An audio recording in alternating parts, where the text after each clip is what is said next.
সাপ্তাহিক জীবনের set,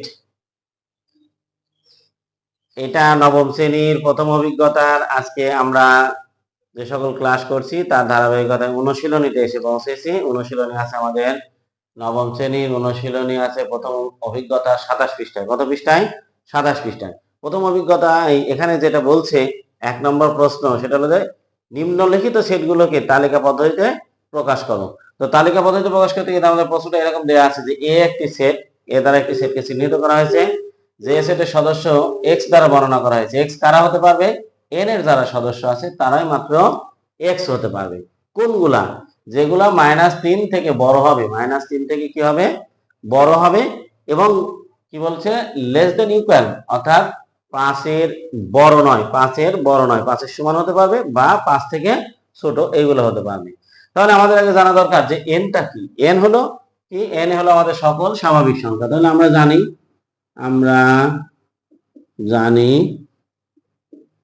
N 1 2 3 4 5 6 7 এরকম চলে যাচ্ছে। কত দূর যাচ্ছে এটা আমাদের কারোই জানা নাই। তাহলে এন দ্বারা কি বোঝায়? সকল স্বাভাবিক সংখ্যাকে বোঝায়, সকল স্বাভাবিক সংখ্যাকে বোঝায়। তাহলে যদি আমরা এন দ্বারা একটা সেট বোঝাই, সেটা হলো এইরকম। এখন এন এর ভিতর থেকে এনে কি কোনো মাইনাস সংখ্যা আছে? ঋণাত্মক কোনো সংখ্যা নেই। তাহলে বলা হয়েছে যে এন এর ভিতরকার সেই সকল সদস্য হবে যেগুলা -3 থেকে বড় এবং কার থেকে ছোট? 5 বা 5 এর সমান বা 5 এর ছোট। তাহলে এখান থেকে আমরা দেখতে পাই যে কোনগুলো হবে? 1 2 3 4 5, এরা সবাই কার থেকে ছোট? 5 এর সমান বা 5 থেকে ছোট। এইদিকে আর কোনো সংখ্যা নেই। তাহলে এই চার খুব সহজে আমরা নির্ণয় করতে পারি। সুতরাং আমরা লিখতে পারি যে নির্ণেয় সেট এ সমান 1 2 3 4 এবং 5, অর্থাৎ এন এর ভিতরকার সদস্য হবে যারা -3 থেকে বড় হবে এবং 5 থেকে 5 এর বড় নয়, অর্থাৎ 5 এর সমান বা 5 থেকে ছোট। তাহলে এইগুলো হবে এন এর ভিতর, এর বাইরে কোনো সদস্য। নম্বর প্রশ্নটা আছে আমাদের এইরকম যে বি সমান একটা set x belongs to Z, অর্থাৎ জেড এর সদস্য। কার সদস্য? জেড এর সদস্য। জেড দ্বারা কি বোঝায়? জেড দ্বারা আমরা জানি পূর্ণ সংখ্যা বোঝায়। যে এর এক্স বিলংস টু জেড এরূপ যেন এক্স কি সংখ্যা হবে? মৌলিক সংখ্যা। এবং কি বলছে? এক্স স্কয়ার, অর্থাৎ 2 বার গুণ করতে হবে, বর্গ করলে, অর্থাৎ ওই সংখ্যার বর্গ যদি আমরা করি লেস দেন ইকুয়াল 50 মানে 50, অর্থাৎ 50 এর বড় নয়, 50 এর বড় নয়। তাহলে আমরা দেখি যে আমরা জানি প্রথমে আমরা জেড সমান যদি জানি, জেড সমান কি? জেড সমান জানি, আমরা এটা লিখে নিই। জেড সমান এদিকে মাইনাস গুলো থাকবে, এখানে আমরা দেখি -8 -7 -6 -5 -5 6 7 এইরকম চলে যাচ্ছে, অসংখ্য আছে। কতগুলো আছে এরকম? অসংখ্য আছে। এখন এখানে কি বলা হয়েছে? প্রথমে বলছে মৌলিক সংখ্যা। কি সংখ্যা? মৌলিক সংখ্যা। যেহেতু মৌলিক সংখ্যা বলছে, তাহলে আমাদের মৌলিক সংখ্যা বললে এইগুলা বাদ। কোনগুলা বাদ? এদিকে এগুলা বাদ। এখন মৌলিক সংখ্যা, তাহলে মৌলিক সংখ্যা কোনগুলা থাকছে? এক, একের একটাই গুণনীয়ক, তাহলে এক মৌলিক সংখ্যা না। তাহলে দুই এর দুইটা গুণনীয়ক, 1 এবং 2, তাহলে 2 একটি মৌলিক সংখ্যা। তাহলে 2 এর যদি আমরা স্কয়ার করি, কি হচ্ছে? এর একের স্কয়ার এক মৌলিক সংখ্যা না, এটা দরকার নাই। 2 মৌলিক সংখ্যা, তাহলে 2 যদি গুণ করি, 2 গুণ 2 সমান কত হচ্ছে? 4, যা 50 এর ছোট, যা 50 থেকে কি ছোট। এরপরে মৌলিক সংখ্যা আমাদের কোনটা আছে? 3 যদি আমরা স্কয়ার করি, 3 গুণ 3, তাহলে কি হবে? 9, এটাও 50 এর ছোট, এটাও কার ছোট? 50 এর ছোট। এরপরে যদি আমরা 4 এর কাছে যাই, তাহলে 4 কি মৌলিক সংখ্যা না যৌগিক সংখ্যা? 4 কে 1 এবং 4 ছাড়াও অন্য সংখ্যা দিয়ে ভাগ করা যায়, যেমন 4 কে 2 দ্বারা ভাগ করা যায়, তাহলে 4 একটা মৌলিক সংখ্যা না। 5 এর কাছে যাই, 5 এর 202টা গুণনীয়ক 1 এবং 5, তাহলে 5 এর স্কয়ার কত হবে আমরা দেখে নিই। যদি 5 এর স্কয়ার করি, তাহলে 5 × 5, তাহলে কত হচ্ছে আমাদের? 25। এরপর আমরা 6 এর যদি করি, 6 কে 2 দিয়ে ভাগ যায় এবং 3 দিয়েও ভাগ যায়, তাহলে 6 একটি মৌলিক সংখ্যা না, যৌগিক সংখ্যা। তাহলে 7 এর কাছে যদি যাই আমরা, তাহলে 7 এর কি হতে পারে? 7 কি? 7 কে শুধু 1 এবং 7 দ্বারা ভাগ করা যায়, 7 একটি মৌলিক সংখ্যা। তাহলে আমরা 7 এর স্কয়ার দিই, তাহলে 7 এর স্কয়ার কত হবে? 7 × 7, তাহলে কত হলো 49, 49। আমরা কিন্তু 50-এর কাছাকাছি চলে গিয়েছি। এরপরের সংখ্যা কত হবে আমাদের 8। 8 একটি কি সংখ্যা? জোড় সংখ্যা, কারণ 8 কে 2 দ্বারা ভাগ করা যাবে, তাহলে এটা একটি যৌগিক সংখ্যা।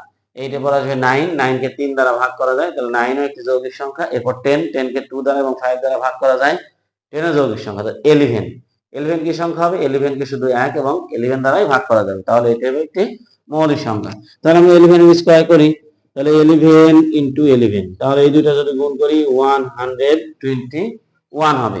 এই ক্ষেত্রে দেখা যাচ্ছে আমাদের লিমিট দেওয়া হয়েছে কত পর্যন্ত? শুধুমাত্র 50-এর বেশি না, 50 পর্যন্ত হতে পারবে সর্বোচ্চ। তাহলে এটা হচ্ছে না। এখন আমাদের গ্রহণযোগ্য কোনগুলা? আমাদের গ্রহণযোগ্য মান শুধুমাত্র এইটা, 2, 3, 5 এবং 7। বলা হয়েছে কি x মৌলিক সংখ্যা এবং কার থেকে ছোট? 50 অপেক্ষা ছোট বা সর্বোচ্চ 50 পর্যন্ত। তাহলে নির্ণয় সেট কি হবে? 2, 3, তারপরে কত হবে আমাদের? 5 এবং 7। এখানে আমাদের এগুলো মৌলিক সংখ্যা এবং তাদের বর্গ করলে কার থেকে ছোট হচ্ছে? 50-এর সমান বা 50 অপেক্ষা ছোট হচ্ছে। এখানে আরো একটি প্রশ্ন আছে, আমরা সেই প্রশ্নটাও দেখে নিই কেমন ভাবে। আমরা পরবর্তীতে যেটা গ নম্বরের প্রশ্নটি আছে এরকম যে সি একটি সেট, সেই সেটটা কার সদস্য? এক্স দ্বারা সেটকে বর্ণনা করা হয়েছে এবং এক্স কার সদস্য? জেড এর সদস্য। জেড এর ভিতর কোনগুলো হবে? যেগুলো 4 বার গুণ করতে হবে। x to the power 4 less than 264, অর্থাৎ 264 থেকে কি হবে? ছোট হবে। তাহলে আমরা জানি জেড এর সদস্য কোনগুলো? জেড দ্বারা পূর্ণ সংখ্যা বোঝায়, এইগুলো জেড এর সদস্য। এখন আমরা দেখি আমাদের শর্তের ভিতর কোনটা কোনটা আসে। তাহলে প্রথমে আমরা দেখবো এখানে জেড এর সদস্য আমরা এই সংখ্যা মাঝখান থেকে শুরু করি, 0। যদি আমরা x সমান 0 ধরি তাহলে কি হবে? x সমান 0 হলে কি হবে? 0 যদি হয় তাহলে এটা x to the power 4, x to the power 4, 0 to the power 4। কয়টা 0 গুণ? 4টা 0 গুণ। 0 গুণ 0 গুণ 0 গুণ 0। আমরা যতটাই 0 গুণ করব সেটা কি হবে? অবশ্যই 0ই হবে। এরপরে দেখি আমরা কি হবে যদি আমরা x সমান 1 গুণ করি। কত? 1 হলে 1 টু দি পাওয়ার 4 সমান 1 গুণ 1 গুণ 1 গুণ 1, তাহলে 1 1 1। তাহলে এটা আমাদের 264 থেকে ছোট হবে। এরপর আমরা -1 গুণ করব। কি গুণ করব? -1। তাহলে -1 যদি হয় তাহলে -1 এর উপর আমরা এইভাবে দেব, কি হবে? -1 ইনটু -1 ইনটু -1 ইনটু -1। কয়বার গুণ করলাম আমরা? 4 বার। এই জায়গাতে গুরুত্বপূর্ণ যে বিষয় সেটা হলো চিহ্নের বিষয়টা আমাদের সবাই ভালো করে খেয়াল করতে হবে। দেখো মাইনাস আর মাইনাস, মাইনাস এবং মাইনাস যদি আমরা গুণ করি, মাইনাস এবং মাইনাস যদি আমরা গুণ করি তাহলে এখানে কি হবে? এই দুইটা চিহ্ন হবে আমাদের প্লাস, এবং গুণ করলে কত হচ্ছে?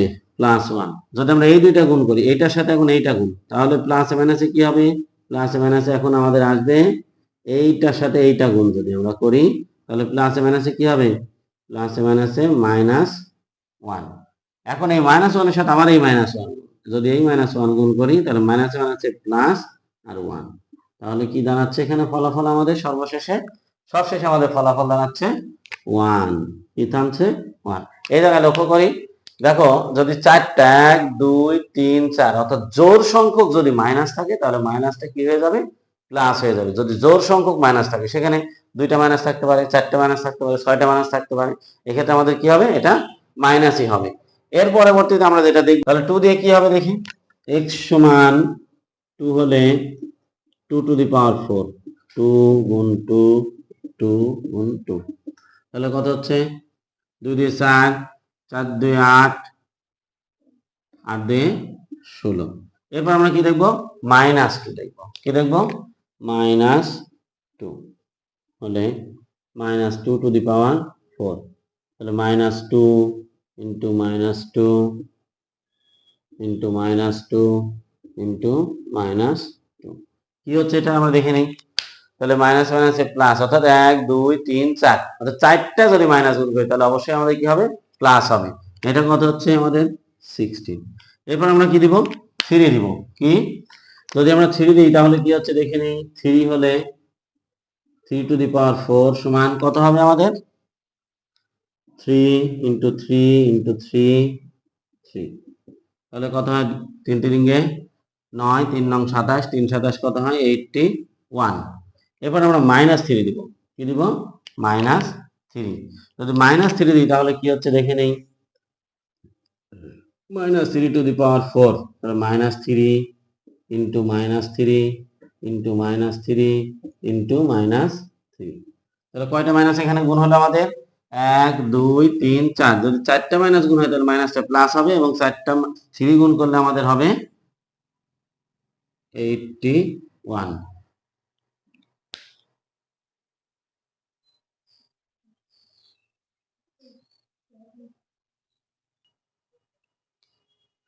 একই রকম ভাবে যদি আমরা 4 দেই তাহলে কি হবে, x সমান যদি 4 দেই তাহলে 4 to the power 4, 4 into 4 into 4 into 4, তাহলে কত হবে আমাদের 4 4 16, 4 16 64, আর 64 যদি আমরা 4 দিয়ে গুণ করি তাহলে হবে আমাদের 64 into 4, 4 4 16 6, 4 7 24 আর 1 25, 256।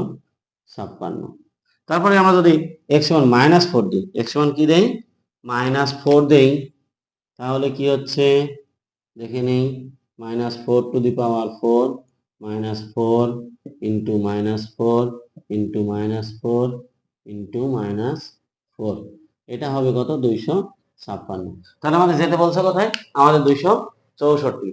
যদি আমরা 5 4টা গুণ করি তাহলে আমাদের, এবং -5 যদি আমরা গুণ করি সেক্ষেত্রে হবে আমাদের 625, আমাদের এটা 264 থেকে বেশি হয়ে যাবে। তাহলে আমাদের এখানে থাকছে কোনগুলা, এখানে আমাদের শর্তের ভিতর এই যে সংখ্যাগুলো লিখছি আমরা লিখছি 0 1 -1 2 -2 3 -3 4 এবং -4, বলা হয়েছে কার সদস্য, জেড এর সদস্য। তাহলে এই জেড এর ভিতর থেকে আমাদের কোন অংশটুকু গ্রহণযোগ্য হচ্ছে, জেড এর ভিতর থেকে আমাদের এই অংশগুলো গ্রহণযোগ্য হচ্ছে, এখান থেকে এই পর্যন্ত। তাহলে আমরা নির্ণয় সেটটা আমরা কি লিখতে পারি, নির্ণয় সেটটা আমরা কি হচ্ছে, তাহলে নির্ণয় সেটটা হবে আমাদের এইগুলা, কোনগুলা -4 -4 -3 -2 -1 0 1 2 3 এবং 4। তো শিক্ষার্থীরা, আমরা আগামী ক্লাসে ধারাবাহিকভাবে আমরা অনুশীলনী 2 নম্বরটা সবাই মিলে শেখার চেষ্টা করব।